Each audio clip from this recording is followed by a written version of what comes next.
José Bové, je suis député européen. Robert Rochefort. Maïté Sanchez-Schmidt. Je m'appelle Jean-Luc Mélenchon. Françoise Castex. Christine Deveyrac. Catherine Grèze. Éric Andrieux. Alain Lamassoure. Franck Proust, député européen de l'Eurocirconscription du Sud-Ouest.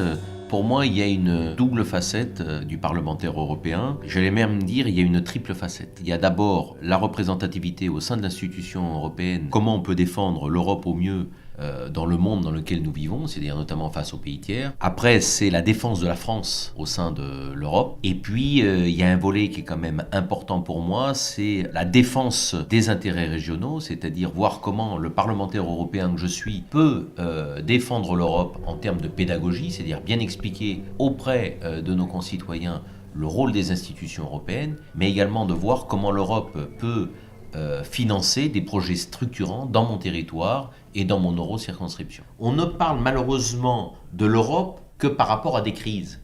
Dans ma région, par exemple, quand on donne 15 millions d'euros au port de Sète, il n'y a personne qui vient parler d'Europe. Vous avez toujours le président de la région qui est là le jour des inaugurations, le président du conseil général, le président de l'agglo, de la ville, qui parle au nom de l'Europe, qui explique pourquoi l'Europe est venue apporter tant de millions d'euros. Et souvent, c'est le premier financeur.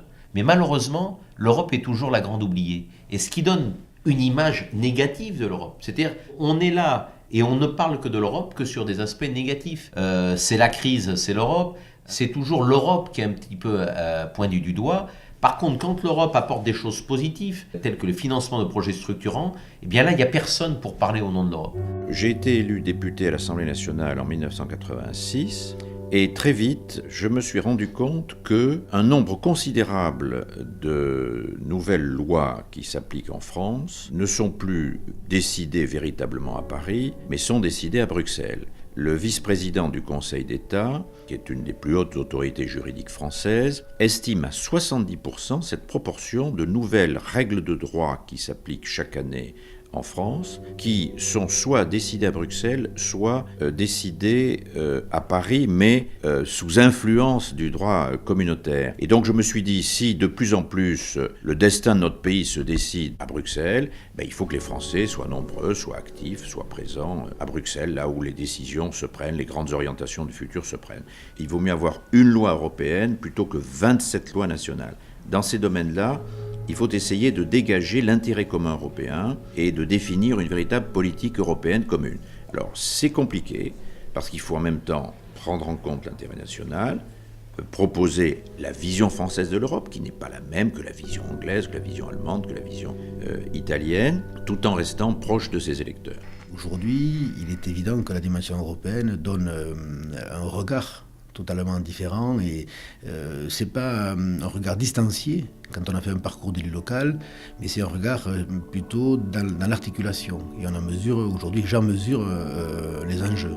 Prise de distance, certes, prise de conscience d'une dimension et des enjeux donc, de la construction de l'Union. Nous venons de recevoir le prix Nobel de la paix cette année et là on se sent certes citoyen européen et plus on avance, plus on se sent citoyen du monde. Puisque les enjeux de l'Union, c'est 500 millions d'habitants, c'est la première puissance économique mondiale. On mesure ce que ça représente à l'échelle du monde, mais on mesure également ce que ça représente au niveau de l'impact local. C'est-à-dire toutes les mesures, toutes les lois, tous les textes qui sont votés ici ont une incidence immédiate sur le local. Et je crois que cette articulation-là, avec l'expérience locale et cette dimension européenne, donne du sens encore plus profond à l'engagement politique qui est le mien. Vous pouvez prendre n'importe quel dossier, que ce soit la vigne, la pêche, les ostréiculteurs, les questions de montagne, les questions d'ours, de biodiversité, les questions sociales aussi, les questions de gens du voyage, les questions de biomasse, les questions d'agriculture, les questions de pollution évidemment, les questions de zones Natura 2000. N'importe quel dossier sur le terrain, eh bien, ce dossier a un lien avec l'Europe. Et donc, bien sûr, je suis élue pour faire un travail législatif au Parlement européen, mais vous voyez bien que sur n'importe quel dossier, on peut faire le lien. Et c'est ce que je fais. Vous savez que le Parlement européen est une machine compliquée et on est obligé de se spécialiser pour pouvoir être le plus efficace possible. J'ai par exemple fait, il y a quelques années, la liste noire des avions, c'est-à-dire que depuis cette législation, un citoyen européen a la même protection, quel que soit le pays d'Europe où il se trouve.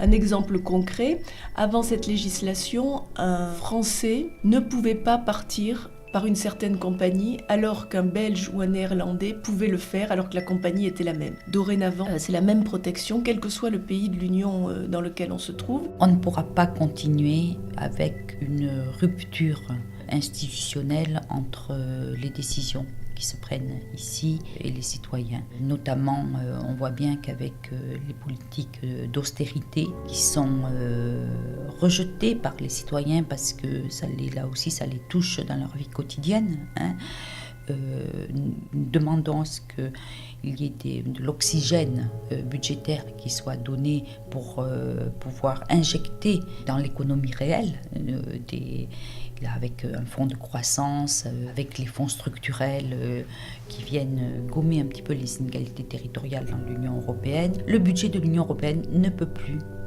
dépendre de la seule contribution des États membres. On voit bien que c'est l'expression des égoïsmes nationaux, ce qu'on peut comprendre aussi, parce qu'on ne peut pas demander aux États membres d'un côté de réaliser des économies budgétaires et d'autre côté leur demander de contribuer au budget de l'Union européenne. Il y a une espèce de schizophrénie. Donc je pense qu'on s'en sortira avec la recherche de ressources propres pour le budget de l'Union européenne. C'est le caractère démocratique des institutions qui va constituer le peuple démocratique. Il n'y aura pas de peuple européen tant qu'il n'y aura pas des institutions réellement démocratiques. Je veux dire par là des institutions qui fassent qu'un bulletin de vote a immédiatement une conséquence sur la façon dont sont gouvernées les affaires communes. Si la loi est la même pour tous, c'est parce qu'elle a été adoptée par tous, alors vous avez un peuple qui se constitue. C'est comme ça que se sont constitués nos États-nations. Nous sommes certainement le seul endroit du monde où il y a 3 assemblées, dont une qui n'est élue par personne, qui prennent des décisions. Nous avons la Commission, le Conseil et le Parlement européen. Tout ça produit un rapport aux citoyens totalement opaque. D'ailleurs, personne ne comprend rien à ce qui se passe à l'Europe, ni qui sont tous ces présidents. Alors, vous avez un président du Parlement, un président de la Commission, un président du Conseil, plus un président permanent, plus un président de l'Eurogroupe. Personne ne comprend rien à ça. La responsabilité politique est totalement diluée aux yeux des citoyens, même si, en pratique, on peut considérer que 2 ou 3 personnes dirigent l'Union européenne. Le prochain défi de l'Europe, c'est que va-t-il se passer en Grèce après 5 ans de régression et de récession économique? Que va-t-il se passer en Espagne au-delà des 28% de taux de chômage qu'il y aura l'année prochaine? Que va-t-il se passer au Portugal? Que va-t-il se passer en France, en Italie? Puisque toutes nos sociétés sont frappées très durement dans leurs fondamentaux et même ce qui leur paraît être les éléments les plus évidents de leur identité, de leur vie quotidienne. Comme vous le savez, quand les relations se tendent entre les individus, elles se tendent à l'intérieur des nations, puis entre les nations. Et c'est sur les vieilles cicatrices que se rouvrent les nouvelles blessures. C'est une constante de l'histoire. Moi, je suis partisane, bien sûr, de plus d'Europe. Je crois que si on n'a pas une vraie gouvernance européenne, on aura du mal à mettre fin à ce qui se passe aujourd'hui. Et financièrement, où chaque État veut récupérer ce qu'il met dans sa contribution à l'Europe et dans les décisions qui sont prises. Aujourd'hui, on a besoin d'une vraie gouvernance. On a besoin que les États réfléchissent ensemble à un intérêt collectif et oublient un petit peu leur intérêt particulier. Ce qui signifie pour moi, 1, que l'Europe ait des ressources propres, 2, qu'il y ait une vraie gouvernance économique de l'Europe. Mon mandat, c'est clairement dans un sens qui est de fabriquer une structure politique cohérente qui doit à terme devenir ce qu'on pourrait appeler les États-Unis d'Europe. Parce que ma conviction, c'est que si on ne fait pas ça, dans 20 ans, on n'existera plus beaucoup. Dans 20 ans, autour de la table du G8, il n'y aura plus aucun pays européen. Il y aura la Chine, il y aura l'Inde, il y aura le Japon, il y aura le Brésil. Il y aura... si nous voulons continuer à exister dans le monde de demain, il faut absolument que ce soit l'Europe qui soit unie et qui soit capable de créer finalement un véritable État. Demain, les grands pays qui seront à la table des affaires du monde ne seront pas d'ailleurs des pays, ce seront des continents, des fédérations, des endroits qui seront déjà, des conglomérats de peuples, de cultures, de civilisations. Regardez l'Inde. En Inde, il y a 22 langues qui sont parlées en Inde. 22 langues. Finalement, dans l'Union européenne, on est à peu près dans le même ordre du nombre de langues. Donc souvent, quand on dit il y a un obstacle linguistique à former un État européen, il y a d'autres endroits du monde, et c'est pareil, y compris en Chine, et y compris dans bien d'autres endroits du monde. Donc les pays seuls face à la mondialisation aujourd'hui, je ne crois pas qu'ils ont beaucoup d'avenir. Alors ils peuvent exister de façon refermée sur eux-mêmes, ils peuvent survivre, mais ils ne peuvent pas avoir de l'influence sur le cours des choses. C'est pas eux qui arriveront à faire entendre leur voix sur la façon de résoudre le défi énergétique. C'est pas eux qui, sur des questions de défense, si jamais il doit y avoir un conflit, il doit y avoir un certain nombre de résolutions qu'il faut qu'on doit passer à l'acte pour empêcher que la barbarie se développe quelque part, c'est pas ces pays indépendants qui pourront le faire. C'est pas ces pays-là non plus qui pourront porter des industries innovantes face aux défis du XXIe siècle.